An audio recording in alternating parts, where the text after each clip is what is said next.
Hi there, and welcome to the Schatz and Tanier FTN NFL podcast for Thursday, October 12th, 2023. I'm sorry, before I hit the little FTN audio thing, Mike was saying something and I cut him off. I said, it's a terrible week of games. And he said, And I said, Bears Vikings, though. Oh. Bears Vikings.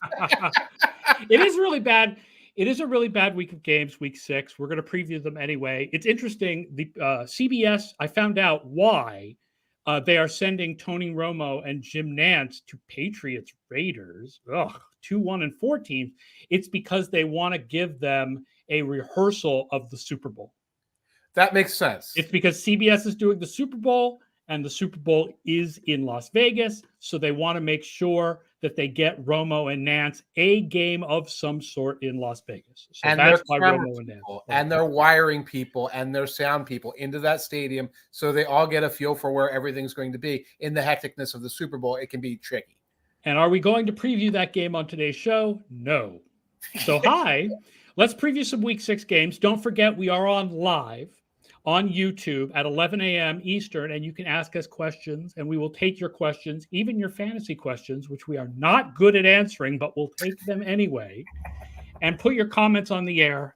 And of course, I'll say this now rather than at the end. If you're listening to us as a podcast, please rate and review the show on Apple Podcasts or Spotify or whatever, and please tell your friends about our show. Let's get into Week 6. Okay, let's start with the morning game, which is the Baltimore Ravens at the Tennessee Titans. I mean, it's in London, so it's the Ravens and the Titans. Ravens make the playoffs in 83% of our simulations when they win, 59% when they lose.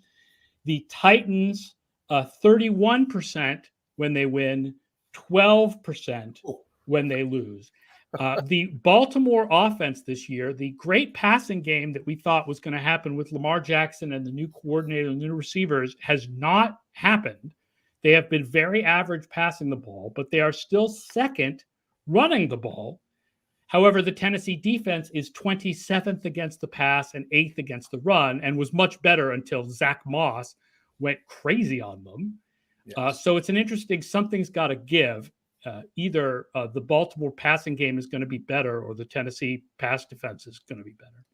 Something's got to give. Someone's got to catch the football. The Ravens are 4th in the NFL in drop rate, their receivers drop rate. I thought it was going to be first, but you have drops and you have fumbles and other things. There's all kinds of mistakes being done there, and there were a lot of drops last week. I was scarred watching that Ravens offense because there were 2 or 3 touchdown passes that were just actively dropped along the way.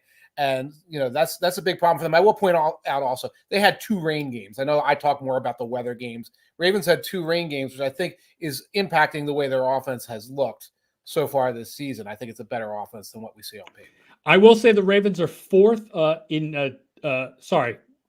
this stat I wrote down is the opposite. This is for the Titans offense and the Ravens defense. If we want to switch things around to the Titans offense, yes, I will say the Ravens are number 4 against deep passes, and Tannehill is near the bottom of the league. So the Titans are not going to be able to get anybody deep. The Titans offense is 8th passing the ball on first down, but 28th on second and 31st on third. Yeah. I realize that the Titans are 2-3. I'm just not. They're just sort of there. I think I said last week the Titans are the team I thought the Patriots would be, yes, and I still feel like that. The Titans are the team I thought the Patriots would be. They're just sort of there. The statistics you point out, like you bear out when you watch the team. If they can get a win on first down, they can sustain a drive. They can get 8 yards, set up 2nd and 2, keep their playbook open. And they're doing a lot to do that. If you watch these guys, they're operating out of almost a full house backfield at times. They're trying to get Henry and Tajay Spears on the field at the same time, different ways. And if they're fine, again, they can produce on first down. 2nd and 10, 3rd and 10. Tannehill has 0 time to throw. There's nobody open except occasionally Nuke down the field. Treylon Burks has been hurt for a couple of weeks. I think he's out in this game. So all they can do is stay on schedule, and then hope the defense, can make it so they can win with, 20 points or whatever. Right, but the defense is just the front, right? The defense is, they're not good in the back, right? The run defense is good, and they've got a little bit of pass rush, but there's There's nothing in the back. And Treylon Burks, he was number 1 in playmaker score. And obviously the Titans thought that he was going to be A.J. Brown. I mean, they drafted him with the pick they got for A.J. Brown, about the same place in the draft. Yeah. Be a yak guy. The injuries are just keeping it from happening. It is. And it was from the beginning. And there were some injuries, illnesses, a little bit of a sense early on, especially frustration with him, which is the kind of thing that lingers in his career. But, if you take him off the field, I mean, that's just worse. There is nothing at number 2, number 3. There's Westbrook Ahine or whatever that young man's name is. That's not a number 2. Kyle Phillips. It's really just Hopkins and Burks. That's who you've got, Hopkins. Yes, and Aquono at tight end. And that's why they do a lot with the 2 running backs. But when you're doing a lot with the 2 running backs, you start looking like a high school offense. Yeah. The line is Ravens -4. Oh, I'd love 3. I believe this is the DVOA pick system's biggest pick of the week, if I remember correctly. Right? Ravens, yeah. Ravens. Let's do it then. Let's do it. Yeah, I feel Ravens on this. I do feel like the Ravens are the much better team. And unlike last week, both teams will be jet-lagged. I was so tired of hearing that. Yeah. I was so tired of hearing that. So Ravens. I think we're both on the Ravens in London. Mm-hmm. Let's talk about Indianapolis at Jacksonville at 1 p.m. This is by far, by a huge amount, the most important game for playoff odds this week. Okay. Colts, 63% of the time make the playoffs with a win, but only 30% with a loss. Mm-hmm. Jaguars, 75% with a win, 43% with a loss. So those are pretty big ranges because of the AFC South being so close, because of Indianapolis being a little friskier than expected, and Houston being a little friskier than expected, and Tennessee being kind of there, which means they'll be in it. And I will say one of the things I noticed was, like, when I look at this game, I think, okay, Jacksonville just seems like the better team, right? Right. They're not this year. Like this year, the Jaguars and the Colts have been pretty similar by DVOA. That's shocking. Our belief that the Jaguars are the better team is all our priors. And priors still matter a lot at this point, right? Like the Dave formula is still 65% preseason projection. So that matters. What do you think? Do you think how much worse off do you think they are with Minshew? It's hard to gauge. I was watching that game last week, and Minshew comes in, and he does his weird Minshew things where it's late and he's about to go down and he floats the ball and he gets the ball to somebody for 15, 20 yards. Or he miraculously spins away from 3 tacklers and gets productive yardage on a play. And it's like, that should not happen. That should be Anthony Richardson. Yeah. The more Minshew plays, I think the more of a problem he becomes. Now, I don't know what that means for this week, but that offense really is not built for Minshew to sit and dink and dunk and pick you apart. It's really although, I mean, I think Minshew is close to being the best backup quarterback in the league. You start making a list. Right? Like you start making a list of backup quarterbacks, and you've got Jameis Winston and you've got Minshew. And I mean, but when you look at the guys who are not Jacob Browning or whatever that guy's name is in Cincinnati that they don't want to play, right? Like, I mean, or Bailey Zappi or whatever, these are good, right? He's good for a backup, right? So they're in less trouble than most teams would be if they lost their starting quarterback. Right. And he's coming in for a rookie who, is limited in terms of, I think, how much he knows how to do in Richardson. Right. But I'm still trying to get a guess what's really in place for Minshew. Because when you see Richardson out there, it's like, we've got a lot of zone read in there. We've got a lot of RPO. We've got a lot of things that are designed to build off the fear that this guy's going to run 30 yards. Right. And there's no fear of that with Minshew. So I don't know. And again, we've seen Minshew now twice in extended pieces of action. I don't know what he is at this point. With this Useful points out Andy Dalton as one of the top backups. Yes. In the league. I think that's true. Absolutely. Looking at the Jacksonville offense, interestingly, they are in the ESPN win rates terrible. 32nd in pass block win rate, 30th in run block win rate, whereas the Colts defense is 9th in pass rush win rate and 4th in run stop win rate. So up front, this is a massacre for Indianapolis.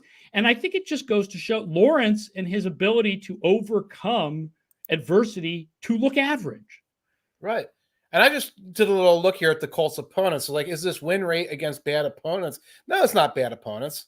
I mean, the Titans offensive line is a complete travesty. Let's put and it looked like it last week. But Rams are not a horrendous opponent by any stretch. Ravens, Texans are pretty frisky this year. And again, they played the Jaguars earlier. So this probably is a situation where you're going to see some wins by the Colts defense up front.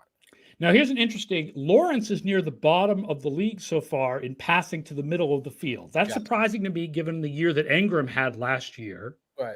But the Colts defense is weak on those passes. Right. So that might be a place where Jaguars can kind of get right on like Evan Ingram passes this week. Maybe they love throwing the Ingram on the edge. They use him that's true. Yeah, they do right now. But you're right. There's not a lot over the middle. They work the sidelines, and some of it they're designed for that. I got Calvin Ridley along the boundary. I'm not putting him in the middle of the field very much. He's going to be working speed outs and stuff like that. But you're right. There's not a lot there. The line is Jaguars -4. I don't like 4 points. And I love the backup quarterback in his first start. Yeah, you do. And the system likes Jacksonville, but I might be with you. I might be thinking Colts to cover. 4 is even in Jacksonville being at home. 4 is a good amount.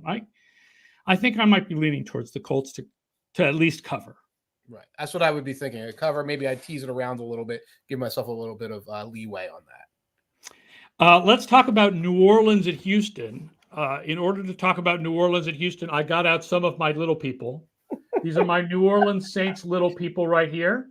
Now, you'll notice the Saints. I love the Saints fans. Yes. But the Saints players, they got generic players. They didn't get specific players. We were joking before the show about trying to figure out which 2 players they should do for every team if they stop because some teams have like real players. Like the Chiefs set has Mahomes and Kelsey. Right. But some teams have generics. And we were like, there aren't a lot of Saints players that are that well known at this point. Kamara, I guess, and maybe Tyrann Mathieu, and maybe people know what Cam Jordan looks like now because of a Little Caesars commercial. I should have quarterback Taysom and tight end Taysom. Tight end Taysom, the 2 Taysom Hills. Right, and the one fan should have a voodoo snake, and the other should have a hurricane. Now we know who they would do for the Texans, right? C.J. Stroud, Will Anderson. That's easy enough. Yeah, I guess so. I'm trying to think, but I don't know what Will Anderson looks like. No, but you will in a couple of years. Get a jump on it now, because within a couple of years, every Houston fan will know what those 2 guys look like. Right. New Orleans makes the playoffs 81% of the time if they win this game, 62% if they lose. The Texans, 31% of the time if they win, 15% if they lose. Useful says Cam Jordan's mustache game is top tier. So we'll get that mustache on the little people. It's interesting. The Houston one, this is where I was talking about priors in Dave. That's why we have Houston so low in the playoff odds, because we're still using a lot of priors, and it's hard to know. I mean, the fact is, I did that list this week of like top quarterbacks through 5 games. That's a darn good list. It's very unlikely that CJ Stroud is going to turn into a pumpkin at some point. Like, he's good. Right. He is good. Houston cannot run the ball at all. Houston is dead last in DVOA running the ball. Dameon Pierce is averaging 2.9 yards a carry. Oof. And this is a good Saints defense, not just against the Patriots, good against everybody, both against the pass and the run. Yes, they are ranked. The Saints are ranked 3rd best in 5.6 yards per attempt passing against, 3rd best in the league, 2nd best in completion rate against. So it's not just a run defense. And if you look at the quarterbacks, say, well, what quarterbacks have they played? Well, Tannehill, Bryce Young, Mayfield, Love, and Mac Jones. Not exactly a murderer's row, but this is another rookie quarterback. As impressive as C.J. Stroud is, you can't say, well, he's light years better than all these other guys just based on, a couple of the decent games he's got. Yeah, New Orleans. Now, here's what's funny where they struggle. The ESPN has them dead last in pass rush win rate, which I would have thought was impossible with having Cam Jordan around. But what's been really good for them is the secondary. That guy Taylor, whose first name escapes me right now, has been really good this year. Yes, he has been Alontae Taylor. As it shows Lattimore, and the structure of the defense is good. Yeah, they do not have elite edge rushers by any stretch of the imagination. Those guys had to go by the wayside along the way. Another interesting stat, they can't run the ball at all, the Texans. They're 3rd on offense in yak per reception. They're tied with the 49ers, as a matter of fact, in yak per reception this year. And that's a good place to be. I can't believe the 49ers aren't first because they'll be first by the end of the year because they're always right. The Dolphins are first, and the Bears are second. Like it's per reception, and Okay. So I guess they've had a few receptions. So yeah, DJ Moore. It's all DJ Moore. Right? Yeah, DJ Moore, like weaving through Commanders guys. Here's another. I looked up like deep passes. Houston has struggled against deep passes, but Carr throws them less than almost. Is not very good at them. Throws a lot of them, but is not very good at them. Houston's defense not very good defending. New Orleans #1 against deep passes, but Stroud throws deep passes less than average. Yeah. Yeah. And so it seems, I feel like it leans towards the quarterback's strengths, right? Like Carr is better at short passes, right? Or he throws a lot of deep passes, but isn't that good at them. But the Houston defense struggles against them. Stroud is very good on deep passes, but he doesn't throw that many of them, so they can avoid that good part of the New Orleans defense. I don't know what I'm saying. There's an interesting matchup. Yeah, you got a couple of teams that we are still figuring out to a degree. In terms of the Saints have that weak schedule, so we don't really have a hard time finding their level. The Texans are surprised, so we have a hard time finding their level. I was actually more impressed by them overall against the Falcons in the loss than I was in some of the earlier games where it was kind of like, splash play. I think it was the Colts. Splash play. Now we're leading, or it was the Jaguars, I should say. This one, they looked really more coherent as unit. Stroud was not as good. They couldn't run the ball at all, but you can kind of see what they're building into. Chris Olave is on the injury report, Useful points out. I was not aware of that. As far as I know, he's playing. He's maybe on the injury report, but I don't think he's out for this game. I don't know what Carr's shoulder situation is, but they just spray the ball in Olave's general direction. So, that's a big deal. Shaheed is also an amazing speedster. Yes. But they have no concept of how to get him the ball except, hey, go return the kick. Or end around. Yeah, they do the end around, which is fine. But and chest sweeps and whatnot. Yeah. The line is Saints -1.5. Ugh. The system likes the Saints pretty heavily, but I have a feeling it's favoring Pryor's a little too much with Stroud. And this feels like a don't gamble on this game. Yeah, I would stay away from it. I think we might also be overrating what we've seen from Stroud and them on the front end as well. I think this is a developing team that got some wins. This is the story of like Ben Roethlisberger's rookie season or something, honestly. So I'll lean Saints, and it looks like undersauce at 42. Yeah. 42 is a pretty low number to go under, though. I don't hate it because I don't know how these teams. Yeah, the Saints the defense is very good for the Saints. Yeah. Seattle at Cincinnati. We're going to do one more 1 p.m. game. Seahawks make the playoffs 76% with a win, 56% with a loss. Bengals 23% with a win, 10% with a loss. Now, here's the thing. The Priors count a lot, right, for Dave. Yes. So it doesn't feel like their offense is as bad as it's looked this year. But they have the hardest remaining schedule in the league. Ooh. The Bengals. Ooh. Yeah, that's a problem. They, if I remember correctly, Pittsburgh and Cleveland have average schedules the rest of the way, while Cincinnati and Baltimore have the top 2 hardest schedules in the league the rest of the way. Wow. Cincinnati's upcoming schedule after a bye next week. 49ers, Bills. Okay, well, now I think we can stop there. the knockout punch could be coming soon. 49ers and Bills. Okay.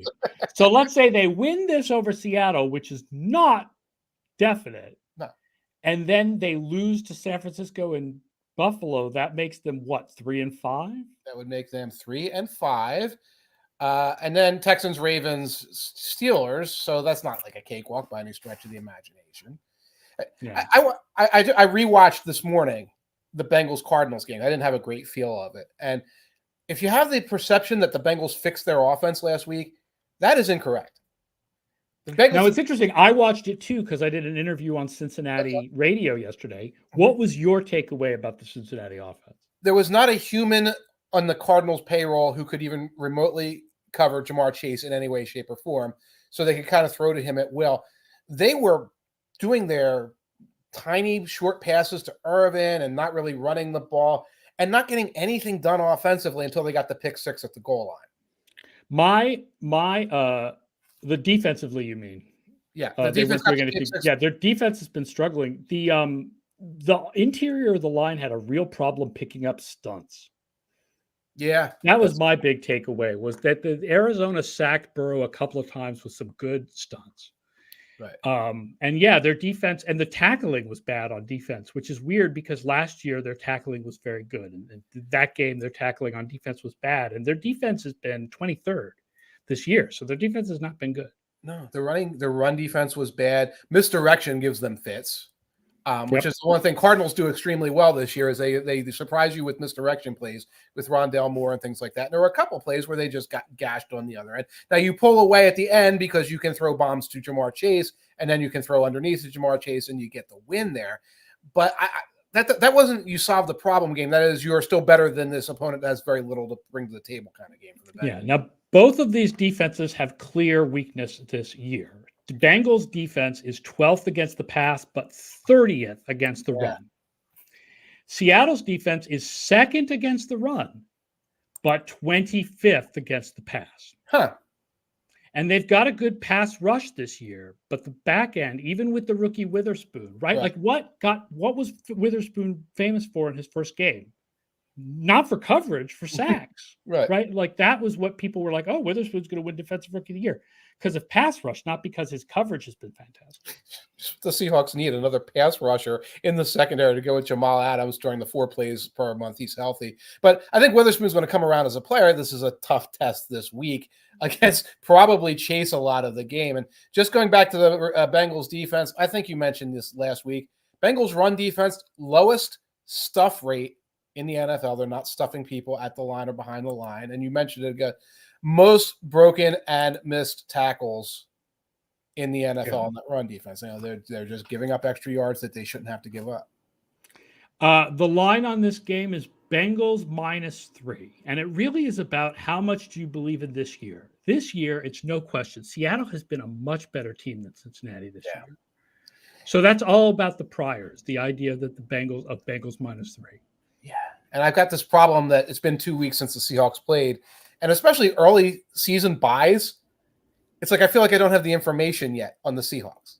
You know, I had a couple of games. Oh, they look real good against the Lions, and then it was a bye, and like I've forgotten what I've personally forgotten what they're good at. You know, well, they're running. I mean, they're good. Look, they run, pass, deep passes, DK Metcalf, Lockett. Like this offense is pretty good.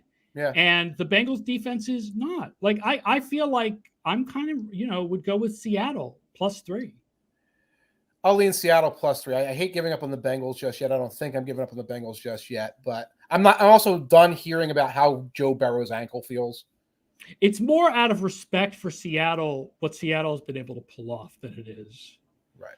And I just want to point out for people when it says talk about Bill Belichick and what's going on with New England, that maybe he's too old and the game has passed him by. I just want to point out Pete Carroll is even older, and the game has definitely not passed him by. Pete Carroll hires assistants from outside. He does. And lets them run things. And has John Schneider. Yeah, and has Schneider, yeah. And has John Schneider. Yes. Let's do one 4 p.m. game, and this is a battle of winning teams. Didn't expect that. Detroit at Tampa Bay. Oh, but one of them's Tampa Bay. Detroit makes the playoffs. Check this out.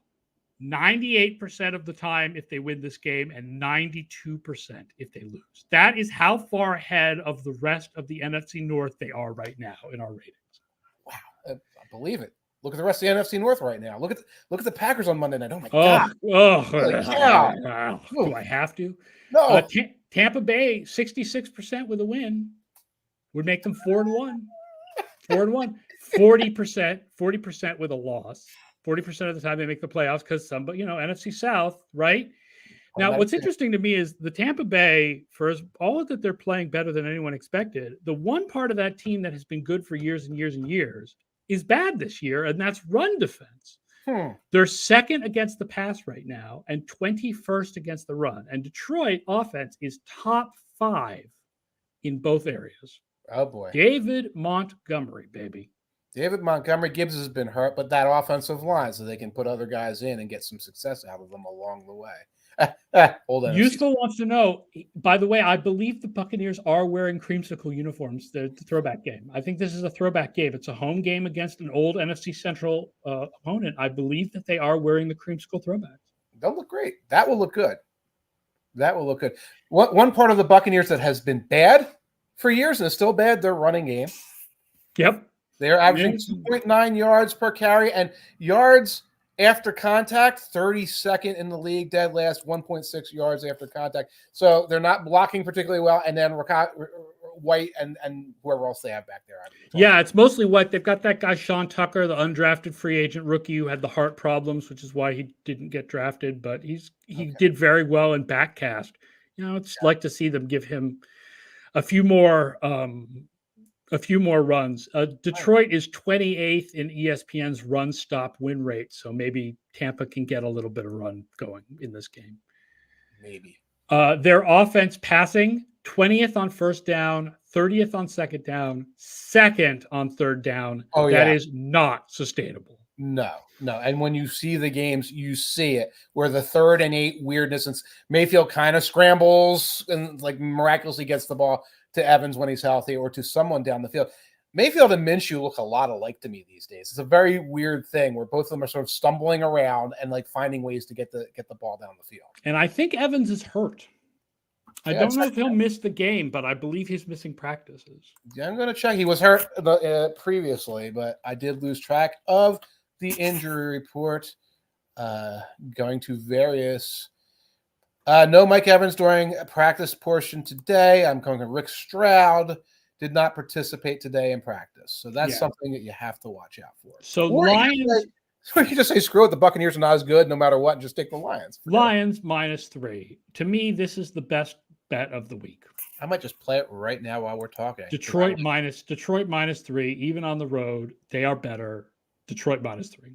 Detroit -3. Log in the place bets. I'll do it later. All right.